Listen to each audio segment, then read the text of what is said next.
Assalomu alaykum, hurmatli tinglovchilar. Bugungi mavzumiz psixologik tadqiqotlarga bag'ishlanadi. Chunki keyingi yillarda psixologik tadqiqotlarga e'tiborning ancha kuchayganligi, ushbu yo'nalishda olib borilayotgan tadqiqotlarni maqsadli, belgilangan tartibda va ishonchli amalga oshirishni ta'minlashni taqozo etadi.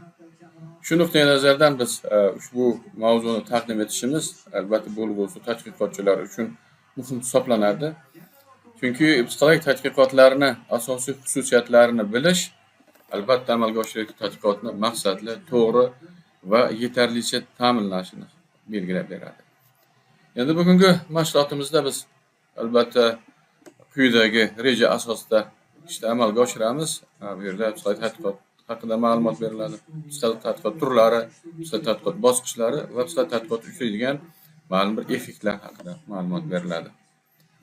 Endi psixologik tadqiqotlarni mazmun mohiyatini bilish uchun albatta operatsional jarayonga e'tibor qaratish kerak. Endi operatsional jarayon deyishimiz asosiy sababi chunki har qanday mazmun mohiyat nuqtai nazaridan talqin etiladigan jarayon unga beriladigan ta'rif bilan xarakterlanadi. Shuning uchun psixologik tadqiqotlarga berilgan ayrim ta'riflar bor. Shu ta'riflar ma'lum bir manbalar asosida olingan. Tadqiqotchilar shu narsani e'tibordan chetda qoldirmaslik kerakki, o'rganilayotgan o'sha psixologik hodisalar yoki bo'lmasa muammolarning asosiy xususiyati bu tashkil etayotgan jarayonni qanday o'ziga xos bo'lgan jabhalarni qamrab oladi. Endi bu yerda keltirilgan ta'riflardagi eng asosiy kalit tushuncha sifatida demak o'rganilayotgan muammoning nazariy jihatlari, uning uslubiy jihatlari, tashkiliy va texnik jihatlardan iborat ekanligini e'tibordan chetda qoldirmaydi. Demak, bir necha jarayonlar psixologik tadqiqotlarning umumiy xususiyatini belgilab berar ekan.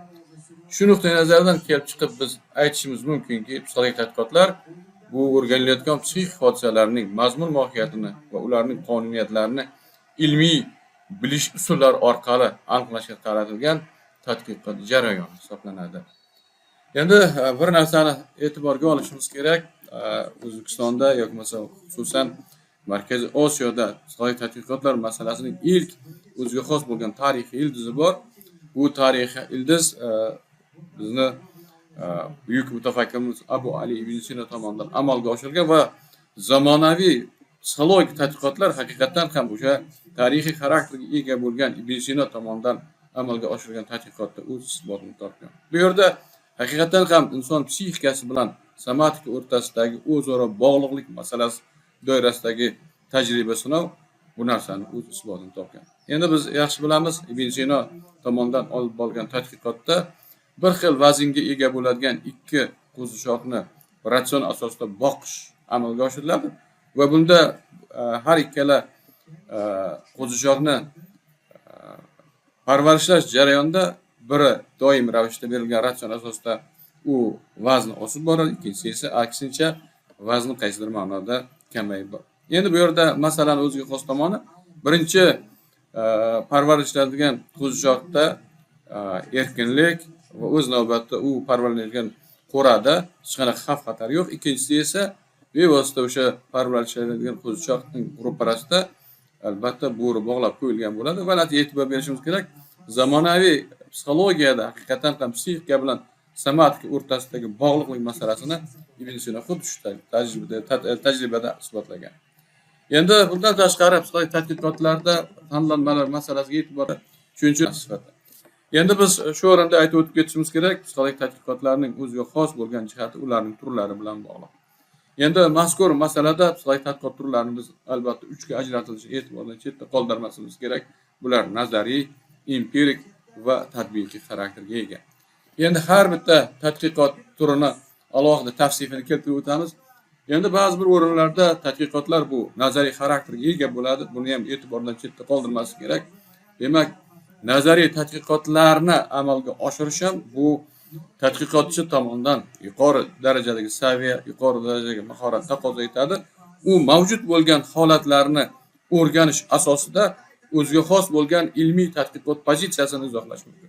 Shuning uchun ham ba'zi bir o'rinlarda mazkur yo'nalishdagi tadqiqotlarni o'rganish metodi sifatida biror mavzuga tegishli bag'ishlangan ilmiy maqolalar yoki ilmiy munozaralar, ilmiy maslahat, tasniflash yoki eksperimental bo'lmagan modellashtirish orqali amalga oshirilishi mumkin bo'ladi.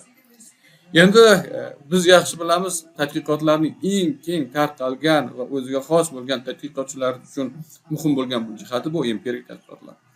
Endi empirik tadqiqotni amalga oshirishda albatta tadqiqotchilar bu fanning ustuvor bo'lgan tadqiqot metodlariga tayanishi kerak bo'ladi va o'rganilayotgan muammolar belgilangan qonun-qoidalar yoki bo'lmasa daliliy ashyoviy isbotlar orqali muammoni o'rganadi. Va shuning uchun ham bu tadqiqot jarayonida albatta fanning ustuvor usullari demak kuzatish orqali eksperimentator yoki eksperimentlar yoki bo'lmasa psixologiyada keng qo'llaniladigan tezlashtirish yoki so'rovnoma, suhbat va modellashtirish orqali amalga oshiriladi. Endi empirik tadqiqotning o'zi ham alohida turlarga ajratiladi. Buni e'tibordan chetda qoldirmaslik kerak. Bu yerda ta'riflovchi tadqiqot, korreляtsiон tadqiqot yoki eksperimental psixologik tadqiqotlarga ajratiladi. Endi ta'riflovchi tadqiqotda e'tibor berishimiz kerak, biror bir voqea hodisani o'rganayotgan vaqtda unga xos bo'lgan xususiyatlarni o'lchash tartiblariga tayinlanadi. Korreляtsiон tadqiqotlar esa psixologik hodisalarning o'zaro bog'liq haqidagi farazlar ilgari suriladi va ular isbotlanishi kerak bo'ladi. Endi eksperimental psixologik tadqiqotlar bu tadqiqot empirik tadqiqot eng murakkab ko'rinish hisoblanadi va ularda sababiy farazlarni tekshirish amalga oshiriladi. Endi bu yerda empirik tadqiqotning ushbu turini belgilangan mezonlari bor. Buni ajrata olish lozim. Bulardan birinchisi bu eksperimentni tashkil etish usullariga asoslangan mezon hisoblanadi va bu yerda aynan eksperiment tadqiqot tipologiyasiga xos bo'lgan xususiyat bu laboratoriya sharoitida yoki tabiiy eksperiment yoki dala eksperiment tarzida tadqiqot. Endi ikkinchi mezon bu ta'sirining xarakteriga bog'liq. Endi tadqiqot bu aniqlovchi xarakterga egami yoki bo'lmasa shakllantiruvchi tadqiqotga egami. Eksperiment tadqiqotning uchinchi mezoni tadqiqot maqsadi bilan uzviy bog'liq va bu maqsad bilan bog'liq bo'lgan holat izlanuvchi eksperiment va tajriba sinovini amalga oshirishning eng muhim jihatini o'zida tatbiq etadi. Keyingi 4-mezon voqelikka moslik mezoni. Endi bu yerda haqiqatan tashkil etiladigan tadqiqot bu ideal xarakterga egami, real xarakterga egami yoki bo'lmasa to'liq voqelikka mos keladimi? Endi bitta jihatni e'tiborga olishimiz kerak. Ba'zi bir tadqiqotlar haqiqatan ham amalga oshirish xususiyati nuqtai nazaridan talablarga har doim ham javob bera olmaydi. Shuning uchun ham bunaqa tadqiqotlar doimiy ravishda o'zini oldiga qo'ygan maqsadini amalga oshiradi. Endi ba'zi holatlarda psixologlar tatbiqiy xarakterga ega bo'lgan tadqiqotlarni amalga oshirishga to'g'ri keladi. Bu tadqiqotlar bevosita buyurtmalar asosida yoki bo'lmasa loyihalar jarayonida amalga oshiriladi. Shuning uchun ham ushbu tadqiqotlarni amalga oshirish nazariy ham empirik bilimlarni o'zaro uyg'unligini taqozo etadigan va ma'lum bir aprobatsiya orqali ilmiy metod va tinglovchilar biz taqlid etadigan asosiy masalalardan biri bu psixologik tadqiqotlarda uchraydigan ma'lum bir effektlar, buni hisobga olish kerak. Ba'zi holatlarda tadqiqotchilar tadqiqotni boshlaydi, lekin ayrim effektlarga duch kelgani sababli tadqiqotdan qaysidir ma'noda o'zlarini ojiz sifatida. Shuning uchun ushbu effektlar yodda bo'lishi kerak va ular ko'p holatlarda tadqiqotga to'siq bo'lishi mumkin. Endi bu holat tadqiqotchilar uchraydigan bitta holat genefobiya. Ya'ni genefobiya deyishning asosiy sababi ba'zi bir tadqiqotlar faqat tadqiqotni amalga oshiruvchilar bu o'ziga xos bo'lgan dahosh insonlar bo'lsa kerak degan fikr bo'ladi. Lekin fan sohasida o'zining tadqiqot xususiyatiga ega bo'lgan har bitta tadqiqotchi soha nuqtai nazaridan tadqiqot amalga oshira olish imkoniyatiga ega. Ikkinchisi imitatsiyafobiya. Imitatsiyafobiya demak katta voqelikdagi voqea hodisalarni kichiklashtirilgan tarzda amalga oshirish imkoniyati yo'qdek tasavvur paydo bo'ladi. Demak, bu toifadagi effektlardan ham qochish kerak. Keyingisi ba'zi bir o'rinlarda tadqiqotchilarni biror bir apparatlardan, vositalardan foydalanishga nisbatan qo'rquvni paydo bo'lganda parafinofobiyani uchrashi yoki manialofobiya, demak qo'l ishlaridan qo'rquv. Shuning uchun bu toifa holatlar haqiqatan ham tadqiqotchilarni o'ziga nisbatan ishonchini qaysidir ma'noda pasayishiga sabab bo'lib qoladi.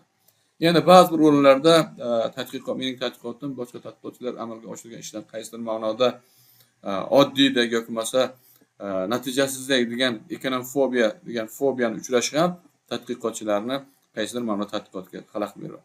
Keyingisi bu kalkulativ fobiya. Biz yaxshi bilamiz, ba'zi holatlarda psixologiya, ijtimoiy gumanitar fan sohalari bilan uzviy bog'liq bo'lganligi sababli ko'pgina tadqiqotchilar o'sha statistik qayta tashlash usullari ular uchun qiyinchilik tug'diradigan bir holatdek tuyuladi. Lekin aslida psixologiya bu to'g'ridan to'g'ri statistika bilan uzviy bog'liqlikka ega bo'lgan tadqiqot sohasi hisoblangan sababli bu narsa. Endi aslida statistika usullarini o'sha psixologik tadqiqotlar qo'llash bu o'ta murakkab jarayon emas. Buni tadqiqotchilar to'g'ri tushunishi kerak va uni o'rganib va amaliyot tatbiq etish imkoniyati. Shuning uchun ham kalkulativ fobiyadan qaysidir ma'noda voz kechish kerak.